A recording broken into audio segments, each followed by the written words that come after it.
Hey everyone, it's Robert at tinyhouselife.com with some quick updates and mistakes that we've made. Yeah. So, let's get into it. First thing you'll notice is we actually have a wall up. Yay! Oh God, these comments are terrible.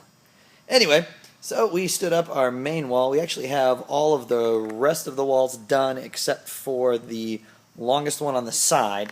But the way that we are building our house and the way that we've put our sheathing up to begin with, the trailer is not wide enough to assemble the last wall.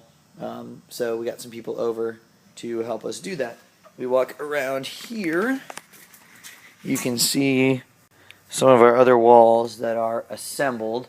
We've actually got the door frame right here, and then that is sitting on the back wall, which will be our bathroom. The wall leaning over here is actually the short wall in the porch, and the only wall we have left, and actually the wall behind it is the shear wall, which was the source of some of our mistakes that I'll tell you about. But first, one that was easily overcomeable. Overcomeable? Is that a word? I don't know if that's a word or not. You can see we've got our strong ties put in. The way the strong ties anchor, they're not bolted in yet. This wall is actually not secured yet. We just have it out of the way, but they tie into these double beams, and those will get tied into our roof, and that gives a lot of strength to this wall. However, when I installed this, what I intended to do was bolt this on before putting these two studs in. What I actually did was sit the wall down on the trailer and then had to figure out how to get something in there. Luckily, the wood is soft enough I was able to get a wrench, but it took me about 20 minutes to install this one tie, whereas this one took me all of about 30 seconds with power tools. So if you've got a wall that's like that, if you've got some studs that are very close to it, you might want to install that strong tie ahead of time. Another thing we noticed when we were putting our wall up is it looks awfully close to the ceiling.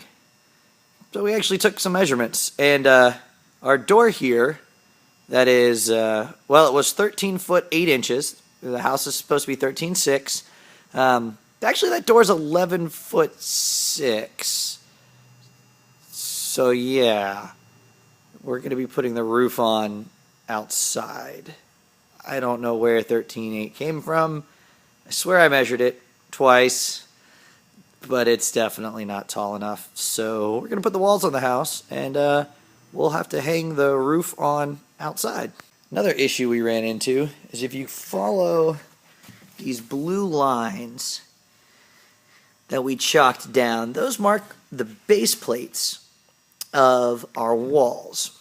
And this is the shear wall, or what I call the shear wall. This is where the large bay window goes. The wall has very little structure to it. It's actually a very complicated wall. I'll show you how we build that in another video. Some plans call for LVLs, which is an engineered laminated beam for strength, and a bunch of other ways. We built ours a little different. But what I missed on the plans is that the sheathing that goes on the outside of all of our walls, so this is 3/8 sheathing, goes on the outside of your walls. Here it calls for thicker stuff. We used 3/4 inch sheathing to give it some extra strength, but it also goes on the inside. So when we took all of our measurements, we accounted for the 3.5 inch plate, but we forgot about the 3/4 inch sheathing. So the measurements for this wall are wrong. Luckily we haven't built it yet. We can fix it, but we had already built this wall, and this wall is no longer going to match. It's actually going to be 3/4 inch this way, and we built our door frame, so our door frame is going to come out here, and then this wall is actually going to stick out too far. We actually already had the wall built, so I actually had to cut 3/4 inch off of this wall, which is this guy right here. So I actually had to take these boards off, cut 3/4 inch here, cut 3/4 inch here. I had to cut 3/4 inch off there, and then on the base plate, and then put everything back together. But we actually ended up with something that's going to work nicely, I think. So the wall actually came together. So this part right here will bolt into that structural wood. This is the inside of the wall. The door will actually butt up right here, which is why there's no sheathing there. And then our window will be here. We'll cut all that out later. And I didn't know how tall we were going to be up here, so I just left it. I think it's only going to be 3.5 inches, but I figured we'll just cut that later. So, yeah, mistakes happen, but they're overcomable, and life goes on. So we'll see you as we keep building.